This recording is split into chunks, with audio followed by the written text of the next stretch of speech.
All right, well, hey, welcome again to another episode of Tfld Presents Let's Talk. So the first Mamba Mentality Part 1 series was me and Sergeant Lee and David. We talked about there's 5 pillars, we're going to be talking about. We're talking about the second 3. The first 2 we talked about was passion and obsession, and before we get into the next 3, which will be relentlessness, resilience, and fearlessness, I'll go ahead and have you introduce yourself. Tech Sergeant Langley, work at the Med Group, IDMT. Cool.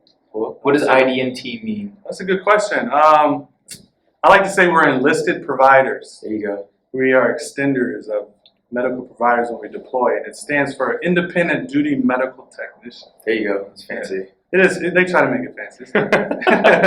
No, but what you guys do is pretty cool, though. I really like that job. And I like how we're going to be able to use these concepts into this, specifically IDMTs, right? And how you guys can do that, and outside of the work center as well. Well, when you brought it to my attention, I was like, Mamba Mentality, you think sports automatically. Mm-hmm. And then I was like, no, this can everybody's lives, day in and day out. So right. I'm glad you asked me to come on today. Of course. So in the first episode, I talked about what the Mamba Mentality meant to me. Overarching topic, right? You just hear Mamba Mentality. What does that mean? So for me, it just means like a continuous pursuit of trying to be better. When you think about these 5 concepts, whether it's passion, obsession, all those other ones, when it encompasses everything, for me, it's just a constant pursuit of always trying to be better, not trying to be complacent. It's so easy now to just be complacent, be chill. Oh, it's COVID. I don't have to go to that meeting. I could Zoom in, but really, am I really going to Zoom in? It's like things like that. It's easy to be complacent, but with the Mamba Mentality, I feel like you have to continually push yourself to get better. Well, in that aspect, you are pushing yourself because everybody goes to work every day. You have to. That's true. But are you going to work and doing your best? And what his passion, it still gave me chills. He was like, he knew when he was 6 years old that he loved the smell of a basketball or hearing the sound of a swoosh. Yeah. Or the shoe squeaking. It's like, it was like hearing that stuff. It's like, man, you knew at 6. Like I was thinking I wanted to be rich, a millionaire. I didn't know I wanted to be in the military or medical. Sure. So for him to know that then, it's like, gosh, that's. But how can we relate that today? How can you find passion in what you're doing every day? Mm-hmm. So I think that's the key in trying to relay that to your peers or even your supporters. Yeah, 100%. And then also in that episode, we talked about how sometimes people don't find that passion too. And that's hard. But it also also meshes so well with relentlessness, right? And so that'll be the first topic I wanted to get into was relentlessness. So with relentlessness, Kobe likes to talk about how it's being unyielding, right? It's never withering. If something were to happen to you, you take it for what it is and you continue to push forward. So as an IDMT or as just Stefan Langley, where have you used this concept of relentlessness, and where do you see it so applicable outside of the sports realm? So before I became an IDMT, I was a 4 in. It's just a medical technician. And then when I went to school, my relentlessness was that I did not want to fail. Yeah. I could not fail that course. And before I even go to the course, everyone's like, hey, it's a high fail rate. You got to study. So from the jump, before I even became an IDMT, it was I cannot go back to my duty station and say, I failed this course. So that was already my relentlessness with it. And even today, it's changed. It always changes, right? My relentlessness to make sure my section is growing, getting better. Because again, I was watching that video and I was like, man, this pertains every day and we just don't realize it. It's almost Mamba Mentality. Everyone's probably going to watch this and be like, oh, it's sports. And it's nah, it's every day. Right. Right. And wait, before you mention, so I know you mentioned the video. For people who didn't know what the video was, right? Yeah. So Kobe did this TED Talk in Shanghai, right? And it was him, and then he had a co-host as well. And the co-host was talking about these 5 pillars with Kobe, and Kobe broke down, each pillar, and he talked about his experiences with them. Right. I like how all the way from childhood too. Dude, they go back. He was deep with it. I was very impressed. Yeah. And then watching it now and knowing what happened earlier this year, it's it was rough, Yep. So that's how I found the video. Right. So when it happened, I went on this 3-week Kobe interview binge, right? And then I just started going in and just like understanding this guy on a deeper level, right? And then I was just like, yo, this needs to be put out to people. This is not like, this is selfish of me to have all this and not be able to supply it to everybody. Because like now we know today in like the tragedy and like at the end of like in the interview, he was talking about his last game and how his family was there and he was accepting of it. He wasn't like, oh, I still want to play ball. He said he had accomplished that. He was ready to give to others and like spread that knowledge and write books. It's just like, man, it gives me chills. Now. That's that relentlessness, though, right? Because like he had that basketball career, right? Now, what do you do after you retire? And it goes for people too in this wearing this uniform, right? Like we don't chase stripes, but we earn these stripes. We do what we can to promote, right? All of a sudden, you got to punch the clock. It's your time to go. And is it over? No, it's not. Boom. And that's where I'm even at right now. I've been in 15 years and trying to grow as an individual. And at some point, you plateau. You think you're plateauing, but no, you spread that knowledge to younger airmen. Like the generational gaps is a real thing. So it's like trying to speak to them and not giving up. Like, gosh, man, this airman is really struggling. Like, being relentless to be like, I'm not giving up. I'm not giving up on you. Because a lot of times you probably will go into work one day and it's like, I'm done. I even told my supervisor the other day, I was like, when I come in and you see that I'm not motivated, then you need to give me time off. Sure. But if my motivation is gone, if I continue to be motivated, then we're good. Everything's good. She was like, oh, okay. But you have that awareness piece, though. And that's, a lot of people don't have that. Sometimes people might not have that. They just like one day they just wake up and just like, I don't know what happened. I don't know. I just lost it. I was talking to somebody the other day about losing their motivation. It's like, you just need that time or that separation. COVID does that to you too. You get into a point where it's just mundane, daily activities. Sure. And that's where that relentlessness comes into piece. Yeah. Because we have to find what it is that pushes us and how to get past that barrier. And when we talk about relentlessness, Kobe likes to bring up how different events will occur, whether they're good, bad, or indifferent, right? But you use these events as fuel to pursue something greater, right? So when I teach like resilience, like the MRT, RTA, or Resilience Training Assistant Program, we talk about reframing events, right? So this is kind of what Kobe was talking about, how you could take a bad event that happened to you, oh, I missed that promotion, oh, I didn't make that stripe, I got drunk driving, you know what I mean? Like I got pulled over, something bad happened to you. But now, instead of dwelling on this and just looking at it as a negative event, use that as fuel to pursue something greater, and that's where relentlessness comes into piece, right? Because it's easy just to be like, well, it happened, woe is me, you know what I mean? Like, I'm done, I'm not gonna wear this uniform no more, blah, blah, blah. It's so easy to do that. It's easy to be in that ethical trap where, that cognitive trap where you're just like, oh, it's over, And then I'm sure when one bad thing happens, you find another bad thing happens on top of it, and when it rains, it pours. All of a sudden, like everything goes, and that's it. So relentlessness is using that event, to push you to something greater. Well, speaking on that, I got in trouble one time, and my supervisor, they gave me the punishment or whatever, and we had an event the next morning or next day where it was like, hey, you can come. We have some members coming back from deployment. We asked if you can show up, you can. You don't have to. And I showed up. I went to it. I was like, my thing is not a thing. I was there with a smile on my face, didn't hold any resentment towards them, which is naturally sometimes you want to do. And I was putting on the back burner. I think a lot of it was that I knew I was on the right track, right? I knew that was something that occurred, but I knew it shouldn't keep me from growing or give up. And you know what they said to me the next day? They literally came to me, is like, when you showed up to that event, that changed my whole mindset of you, because you didn't let that keep you down. He's like, you didn't let that affect you. And he's like, that told me a lot about your character. So just that relentlessness to be like, you know what? Yeah, I got in trouble, but that's not the end of the world. I'm still going to be there for my people. I'm still going to show face. Like you're not affecting me. But that's dope, man. It was that's pretty cool. When they came to me and told me that, I was like, that's awesome. It's humbling. yeah, because I was just like, I appreciate that. I was like, that's just who I am. So the fact that they acknowledged it or even was aware of it said a lot to me about them as well. Like they weren't holding it against me. Yeah, that's dope. And that really goes hand in hand with the next concept, which is resilience. Yeah. Right? So like, with resilience, you found yourself going through a hard time, you got yourself in trouble, however that happened, right?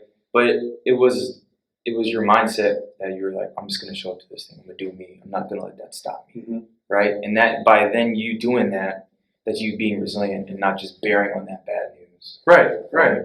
So how would you see this concept being applied, to people who are like maybe spouses or, like if you're maybe doing it with parenting or something like that? Where could you see like this concept, outside of the sports realm and into people's personal lives? Well, personalized, I think this stuff is, relentless and resilience, I feel like it kind of goes hand. Because you have to be resilient and then you can't give up. Like you can't give up, but not giving up is relentless, sure, but you're also resilient at the same time. So it's like it goes hand in hand. So like as a parent, I'm a parent and my son, at some point you want to be like, gosh, dog it, like just go to college already and like be done with it. yeah, get out the house or you want to call the dad or like somebody take this kid. And it's like, no, don't give up. It's easy to say, right? Sometimes you lose it and you just want to like take a break. But take that break and then go back at it and just like sit down with them, do that math homework, right? Every parent knows like sitting down with your kid and trying to do 5 times 5, you're like, okay, like let's count it out. And they're just like, I don't get it. And you're just like, whoa, boy. Yeah, I know. It'd be like that though. It'd be like that, yeah. And you have to understand like they're learning, like they'll get it. Just don't give up. Yeah. But again, it's easy for everybody to say. You have to want to do it too. So, it doesn't apply to just work at home. Like, being resilient, understand your husband ain't gonna wash dishes every day. You want him to. Yeah, you gotta do it. You want one of those things. One of those things. Like, do I just accept it or do I just say, hey, it's your turn? Yeah. So I remember I was doing this seminar. I think it was 2 months ago. It was the lunch breaker, right? And then I hit him with the question that I like to ask. Oh. There are no. It's not a question, it's a statement. There are no bad teams, just bad leaders, right? And so we had the room split up in 2. Agree, disagree. I love doing this because people go back and forth, right?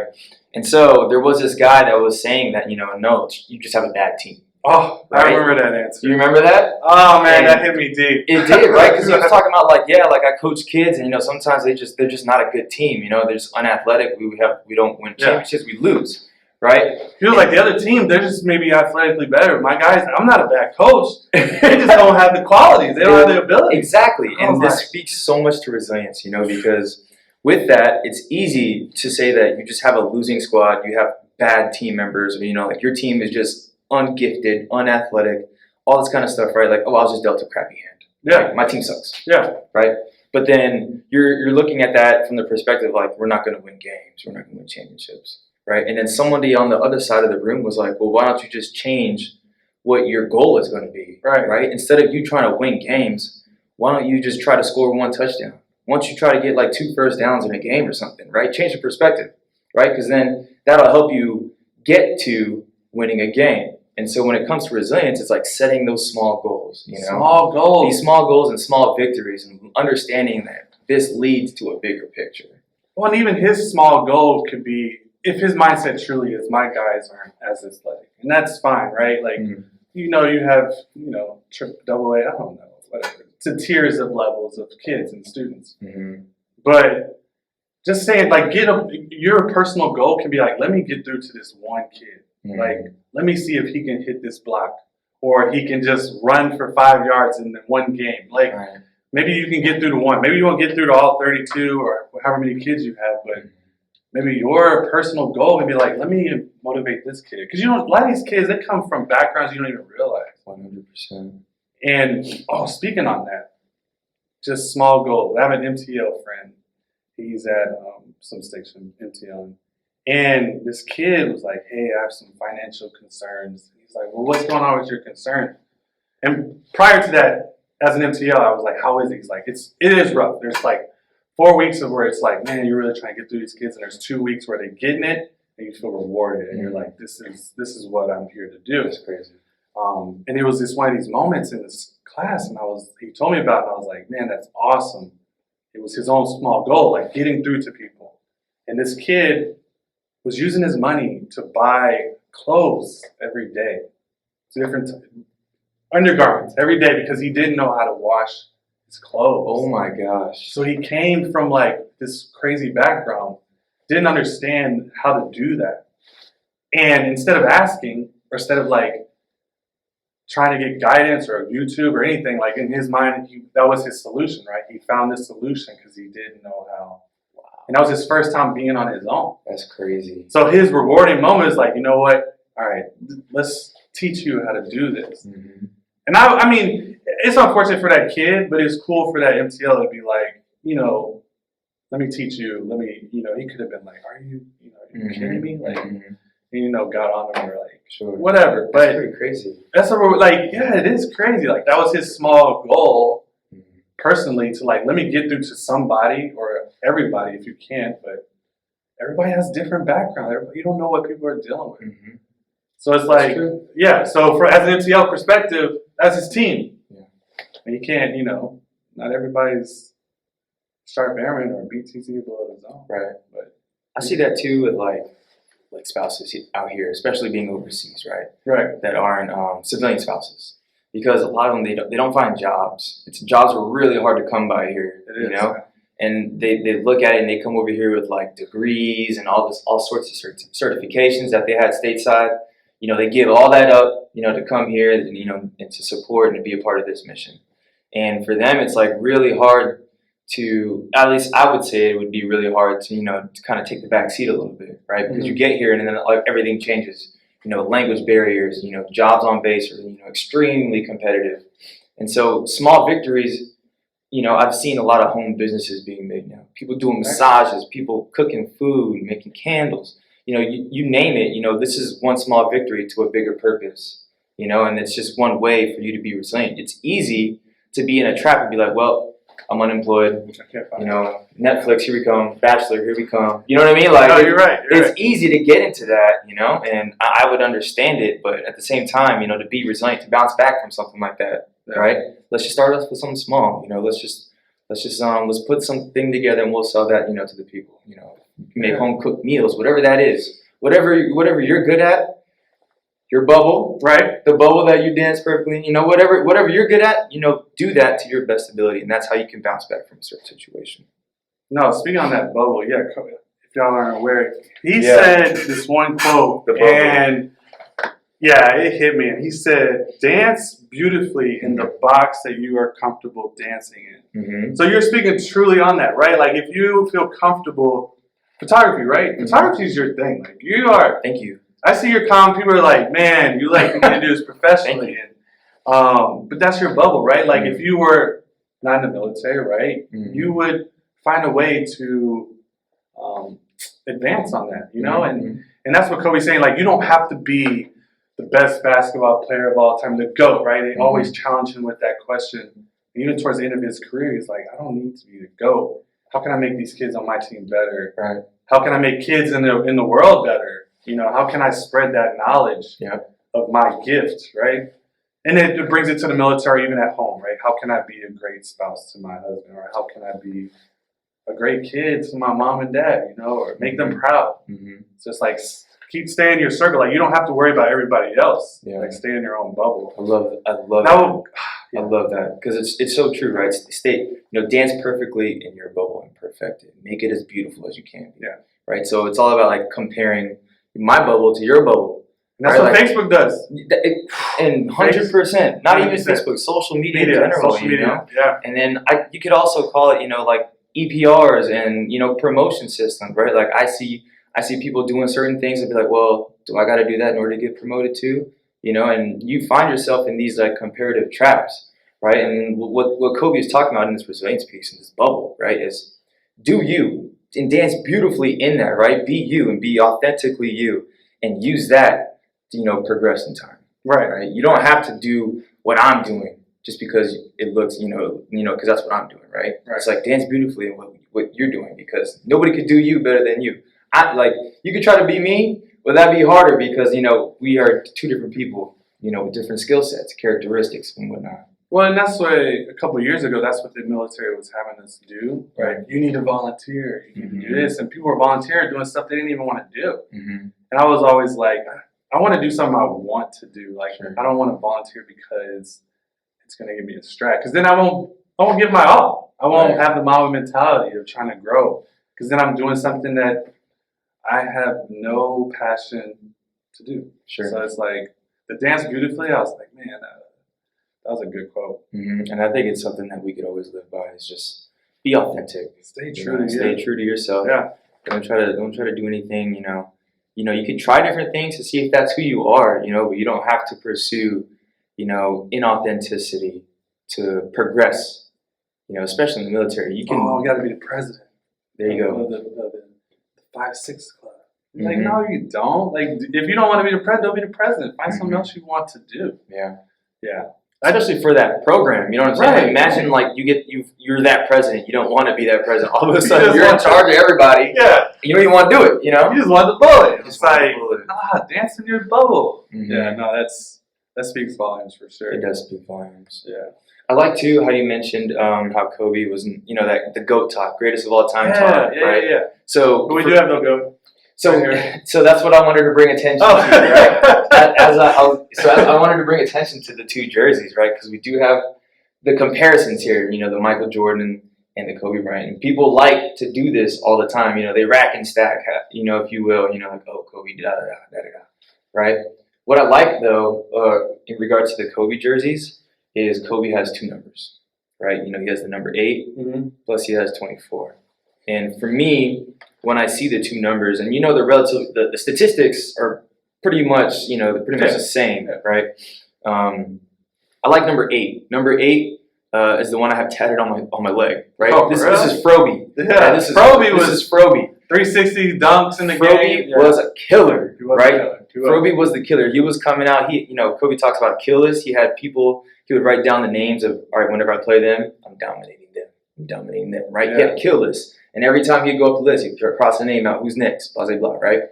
And so on his number 8 tour, as he was number 8, he was just trying to get to the top, right? Trying to get that head honcho. Right. 24, right? It's not about this list anymore. It's about how can I bring people up with me. Right. So that's when he starts talking to the younger generation, getting his team on board. That's when Shaq left. That's when he had to figure out how to be this leader without, the big alpha to help him out. This is when Kobe had to transition from just, talking heads to bringing people with him, right? In that transition piece. And that's what I love about having two jerseys. It has that signal, that, that symbolism of him changing his perspective and trying to become a leader versus him just getting out there and doing it. Yeah. Well, I do, and that's what makes me think, like, did he come up with these after that, right? Because, he'd probably been hit with that question since he joined the league. And what question? It's just like, how, are you trying to be like Michael? Because he did resemble, he did resemble a lot of his 100%. 100%. And I'm sure all throughout early on his career, constantly being compared. So then it's like, then he was probably at one point, he's like, I'm not worried about MJ. I'm worried about me. Like, I want to do what's best for me, or what can I do? And that's just speaks on his growth throughout his career. Right. Michael Jordan's still the best, though. When Kobe comes out with a documentary, trust me, we're gonna be like, oh wait, Kobe. No. So I look at Kobe's stuff, like the tributes and all that stuff, and I was like, man, this dude was bad. He is, and I honestly can say, like, I know you're a LeBron. People will probably start turning off after this, but like, MJ is great, right? I grew up watching him. Kobe is great. He is great, but no, I don't think anyone has this Mamba mentality like they do. Like, they had that killer instinct. Nobody's killing like that today. Like, it's a different generation. Different generation. And it's like, I wonder if I respect that because, like, I grew up watching that, because I did. Like, you would see Kobe and he's like, or you hear documentaries of Michael Jordan, like the Pistons, where he was like, no, I'm going out there. Or like, they had a rule to just foul Michael Jordan. Like, Jordan rule. Yeah, but now it's like, flop all day, or, so that mentality is just unwithering. Gosh. And that's what I respect so much about Kobe. Like, he was just nonstop.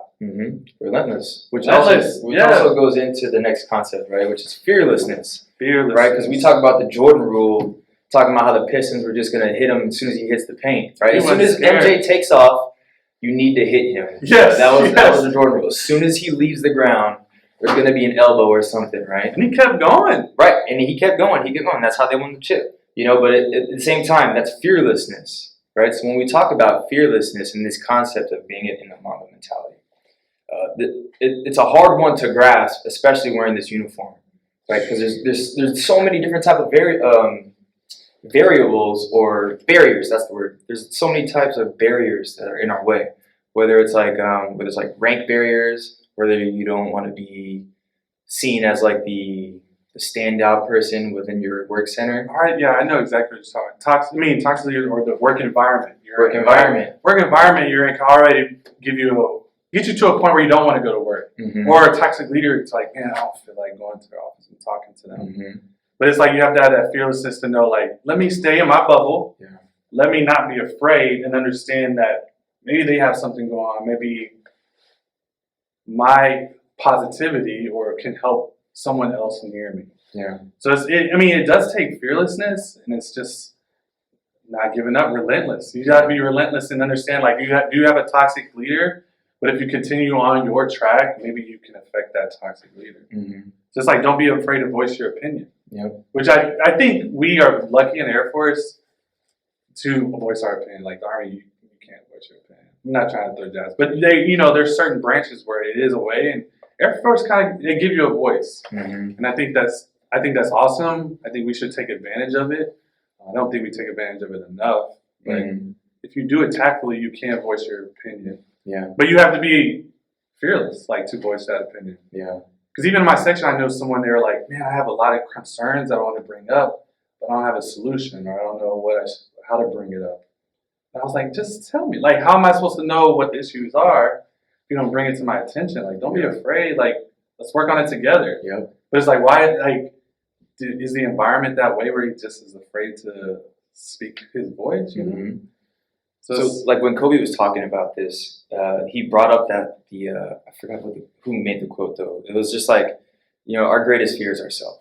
Yes. You know what I mean? Like, and he brought that, he brought that to attention. Like, we fear the biggest thing we fear is ourselves, and whether that's the fear of being like rejection, failure. Yeah. Whatever it is whatever it is that you're afraid of that, and that's what brings you fear.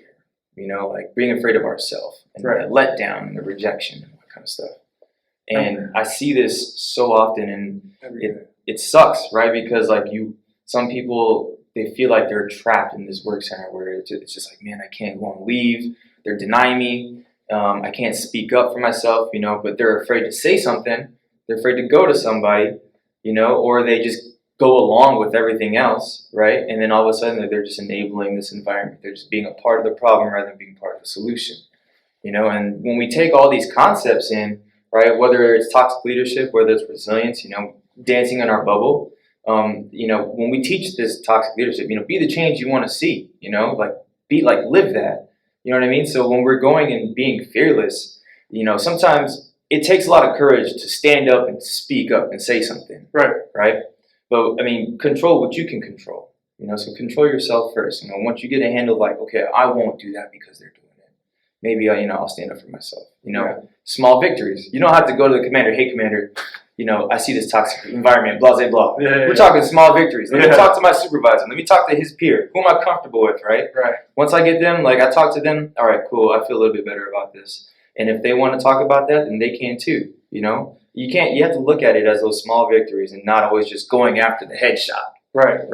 Yeah. The goal is the headshot. The goal is to change this whole culture, this whole environment, right? But you got to do it, one day at a time. I think you're naturally want to tackle a mountain, right? I think everyone's initial is like, this is the problem and I need to stop it now, Because we have an issue in our section right now, and, you see the problem and it was like, it looks overwhelming. You're just like, holy cow. And I see like everyone in my section is like, how are we going to do this? And I was like, okay, we know we have this huge mountain. we have to go step by step. Like, it's not gonna be done today. It ain't gonna be done next week. It might be done in 2 or 3 months. You have to understand that, and just go with small victories. Like, it really goes a long way, and eventually you'll get there and be like, yo, here we are. And I didn't stress myself out over it. Right. Like, we made it. We made it. Because again, like, if you are in a toxic environment or an issue or situation where you just feel like you can't get out of, it is those little things that will help you feel successful. It'll keep you going. It'll help you stay relentless. Sure. If you accomplish this one little thing, right? Like, I don't know, just saying good morning to that toxic leader. Yeah. Like, good morning. Dang, I'm supposed to be running your day today. Like, what's going on? Yeah. But nah, not like that. But again, it's just that little thing could probably just spread across the section. You know? It really does help. Like, bringing brownies or something. That's a small goal. Brownies? Yeah, let me bring some brownies today for everybody. And they're like, man, this person's so nice. It's a great day. There you go. Maybe baking is your bubble. That's your bubble. And that's what you dance beautifully in, like, right? Hey, You're chefing it up. Chefing it up. Let me do a little something about it, you know? Yeah, that's true. It does. I mean, it brings up morale. I don't know how many times somebody bring donuts in your section. You're like, yo, yeah, it's a good day. You're 25. How many donuts can you eat in a day, though? Or in a session? I mean, Krispy Kreme donuts. Krispy Kreme donuts. You know, that's another video. That's besides the point. That's right. Yeah. So, you know, back on the topic of fearlessness, right? And I love this so much because it's so relevant in anything, you know, especially right now when we talk about the fear of failing. I think Chief Wright, you know, our previous enlisted Jesus, he was the one that kind of keyed the phrase, you know, failing forward, right? Not being afraid to fail, because, you know, a lot of us, the way we learn is through failures, you know, like we want to change processes all the time in the military, right? We want to learn how to make things better, right? But you can't let that fear stop you from trying something new, trying new ways of doing things, right? So now, if you get that fear out of the way, you know, you're only going to learn new ways of doing things. Whether they're the wrong ways, you're going to learn how not to do it. You know what I mean? Right. And getting past that barrier of fear, you know, you'll just progress and you'll be more diverse. You know, you'll learn different things. You know, you'll try different avenues, and it can only help you grow. But you just gotta get past that barrier. I think it's easy to say. The biggest one is fear of failure. I mean, that's his fearlessness, right? Like, I think if you overcome the fear of failure, you'll overcome. I mean, that's the biggest one. It's hard though, because you don't want to fail your supervisor or your spouse. Yeah. Or you don't want to fail your mom. You fail your mom or dad. I still do it that today. I'm 34 years old. You know, like, I don't want to disappoint my mom. But that fear, right? The fear to disappoint her. But does that strive me? Does that make me better? Does that make me the best me? So I'm not, because I am afraid. Sure. Yeah. So it's like, I don't know. Having a little bit of fear is good. You know, it keeps you humble. It keeps you, you know, on your toes, because you're like, okay, well, maybe I should. It keeps you cautious, but at the same time, it shouldn't let you, you know, it shouldn't stop you from doing things. Right. You remember Coach Carter? Yeah, Samuel. Coach Carter, right? Yeah, and he'd be like, "What is your deepest fear, Mr. Cruz?" You know, he was talking, you know, and then, you know, it took him. He's like, "What are you talking about? What are you talking about?" Da, da, da, da. And then finally, it's like, our deepest fear, you know, is not that we are inadequate, it's that we are powerful beyond human measure. Well, you know, the whole quote. Then he goes down, right? And it took him forever to understand what he was trying to get him to see, right? And Cruz was, you know, he was so afraid of being looked at as, you know, not the gangster that, you know, his family is. And Cruz had all these different barriers in his life, right? But as soon as he knocked those down, he became a part of the team. He was a part of something bigger than just gangs and all this kind of, that lifestyle that they would live, right? Because Coach Carter, he was trying to get those boys out of that environment and into this team environment where they can count on each other in a brotherhood outside of gangs, right? Cruz was always so hesitant about it because gangs was all he knew. This was his family, you know. And so once Cruz was able to let down that fear, letting those people down and being a part of something different, they were able to grow as a team, right? I gotta watch that movie again. Dude, it's deep. Did you see it recently or something? No, well, I saw a little bit of it. And then I remember seeing it, I was like 13 or 12, and I wanted to get that tattooed on me somewhere. But I haven't done it, but I just remember the thing. I was like, yo, that quote is so hard. That is hard. Yeah. Man. But I love it because, you know, using these principles, whether it's relentlessness, resilience, or fearlessness, this is something that we could use anywhere, right? And it's all about how we look at it. So what would you say would help somebody, going through day-to-day life with these concepts? They're not aware of these concepts. How do you become more aware of these things and of these situations? And how can you use that? What do you think? Well, I think initially the best way to be aware of it is just write it down somewhere. I think just seeing it every day, and then it becomes a part of your life. Okay. Because like I still look down and I'm like trying to remember it, right? Because the passion and obsession, right? I already naturally have passion for things to make things grow, but I wouldn't think to be obsessed about it, or I wouldn't think to be relentless or resilient. Sure. Like I would have to be like, no, oh snap, this is on my mirror. I need to do this. Like, no, don't give up, don't stop. I think just incorporating them in your day to day, you have to see it every day. Yeah. Until it's just embedded in your mind. Like it was in Kobe's mind from the jump. He wrote these down because he lived it. But it's easy for him to spit it out. So if someone's trying to come on board to this Mamba mentality, some of them they're probably already doing, right? They're probably not afraid, or they have a passion to be a chief, or be the best wife or a husband. Right. And they just don't realize, like, if they just incorporate these other things, they'll be great. And I mean, these things just everyday life. Like I was just like watching his stuff and like, man, like this doesn't apply to just sports. Right. And if someone would be like, Mamba mentality, Kobe, you're like, oh, all right. I don't want to be in the NBA. I don't need to watch this video. And it's like, no, watch it. It will change your life. Yeah. I don't want to take big, like change your life, but it changes your perspective. It can change your perspective. It changes your perspective. I like that. And that's like the goal of TFLD, or Total Force Leadership Development in general, right? I love TFLD. Like our program is built on changing your perspective. It's not about incorporating a checklist of principles, right? We're not going to give you a checklist to go through. Like, oh, how do I become a better leader? You got to say good morning. You got to bring donuts. You got to bake brownies. Right. You know what I'm saying? We're not going to give you this checklist that you got to follow. We're going to give you a new way of thinking about things.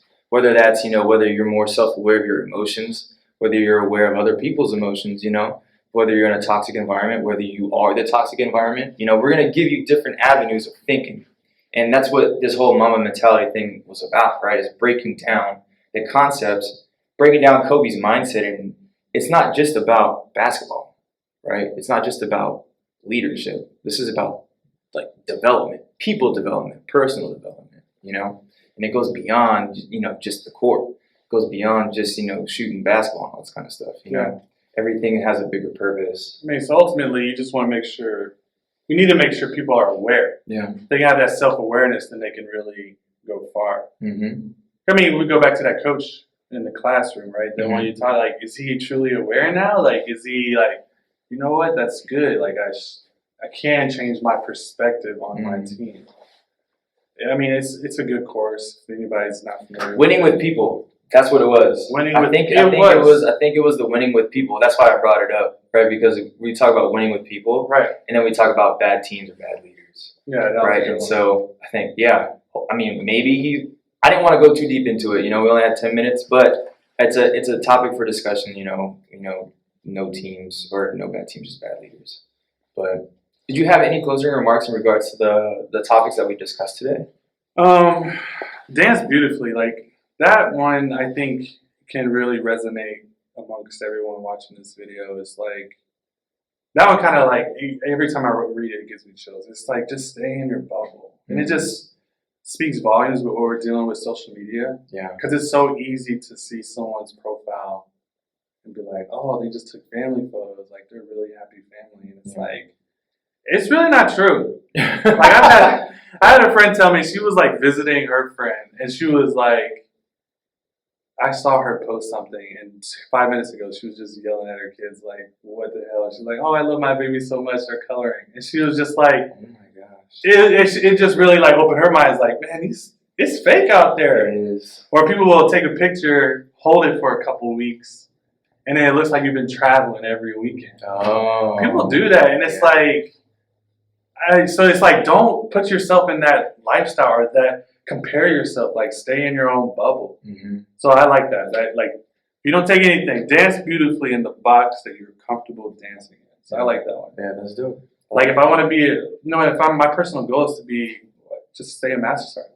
Like let me focus on that for myself. Don't, oh man, they're a senior. I need to be a senior. Like, no, like if that's what I want, that's my personal goal, then do that. Another one is like, what is it you want to do? What is it you're comfortable accomplishing in your life? So we have these pillars, but do you even know what you want to accomplish? Have you even thought about what your own personal goal is, or what you are satisfied with before you retire, or what you are satisfied with your small career? Like let's say you're doing 4 years. What's your goal? What are you happy with when you check out? You know? Right. Or when you go to work, maybe that's a small goal, right? Like today, I'm gonna get through the such and such, or I'm gonna finally talk to such and such. Right. Like having those small goals and just thinking about what it is that will make you happy. Yeah. I think that's dope. Yeah. For me, like my favorite part was like the small victories, and also the relentlessness, right? Being unwithering, unyielding, right? Like getting back up, even though like this year, for example, perfect year to talk about resilience. So much is going on, right? Yeah. So many things we could talk about. So many events have taken place, right? But it's just like being there and just taking small victories at a time, right? Is understanding, yeah, it was a crap year. It started going down, but for now, we just got to continue to go up, you know? And it just pays so many dividends because you can't just look at the overarching topic, oh man, I can't believe we got to get this far. You know, we just got to continue to get better day by day. Right. Take it one day at a time. And that's where I like mindfulness too, because we can talk about what we need to accomplish so much, and we talk about our goals. It could stress you out. Yeah. You know, you talk about it, and all of a sudden it's just adding on stress. And I can't believe I got to do this task, and I only got 2 months to do it or whatever. Right? Just be present in the moment. Understand that this is what you have to do, and take it one day at a time. You know, don't let that encompass you, and don't let that overtake you. The small goals, because I do see people. They're like, I want to do this, and then something gets added on, and they start getting stressed or start getting overwhelmed. Sometimes they're like, hold on, all right, what can you do right now? And then you know where I see that right now? Where? Weight gain. So during quarantine, during COVID, people have obviously and they voice their concern. They're like, look, this is that quarantine weight. You know, this is that quarantine cushion. Right. You know what I mean? Like I put on a little something, right? And then they talk about like, I got to lose 30 pounds. Yeah. Right. And then all of a sudden they're doing like crazy like keto diets. They're like intermittent fasting for like a whole day or something. You know what I mean? They're just trying to get there as soon as possible. Because they want it now. Because they need those results now, right? Like I need to lose 30 pounds by next month. I mean, it's a lifestyle they put us in today, though. I want that new phone. But I want it now. Yeah. But Amazon Prime did that. That's how you get so encompassed in it, though. You know what I'm saying? That mentality is like, I need this now. You know what I'm saying? Small victories. You know, hey, like let's just hit like 2 pounds in a week or something, right? Let's just cut out sodas first. Let's cut out some simple sugars after that, right? And then let's stop eating at 7 p.m. or something. Whatever your goal is, just continuously get that, and don't look at the 30 pounds and weigh yourself every morning. Be like, okay. Oh, I gained 1 pound more or yesterday? All right, here we go. Now I can't eat, I skipped 2 meals. You know what I'm saying? So that's just one concept, but just taking that one thing at a time and getting better progressively. Yeah, initially you would see that amount of like, dang, I need 30 pounds to lose. Right. And initially you're already like, all right, how can I do it right now? I need it in 2 weeks because I'm going on a cruise. Exactly. And you're just like, no. That's not going to happen. Let's be realistic goals at that, right? The SMART rule. SMART goals, yeah. Yeah. Smart goals. It's all coming back in circle. There we go, yeah. No doubt. Right on, man. So thank you, obviously, for taking the time and being a part of this episode, helping me set up and all this kind of stuff. This is dope. Like the reason why I wanted to do this is just to get Kobe's message out there, and his legacy goes past the basketball court. He's more than just, a Laker hero. He's more than that, right? I wanted to shed light on his cognitive brilliance and how we can apply this, outside of sports and all that kind of stuff. No, thank you for having me on board, because I guess I wasn't really in tune with the Mamba mentality. I knew it. My thought was always like, just don't give up. Kobe's a killer. Right. But it's more, like you said, it's definitely more to it. So I appreciate you bringing this to my attention. Opening it up to me. So hopefully we do more of these. Good luck to you at your next duty station. Yeah, so as I PCS, going on to bigger and better things, the program will continue to run, and hopefully, we continue stuff like this because I feel like it's a good forum for people, to get something that, whether they can't make it to a seminar or a Tfld seminar or something like that. So I like the Let's Talk, like bringing on some guest speakers. I'm gonna definitely keep that in honor of your name. Yeah. Yeah, man. No, that's awesome. Again, thank you. No problem. Well, hey, that's all we have for today. Thank you for listening, for taking the time out. If you want, you could find us on Facebook, Spotify, YouTube. But yeah, man, that's all I got for today. Thanks, man. Sweet.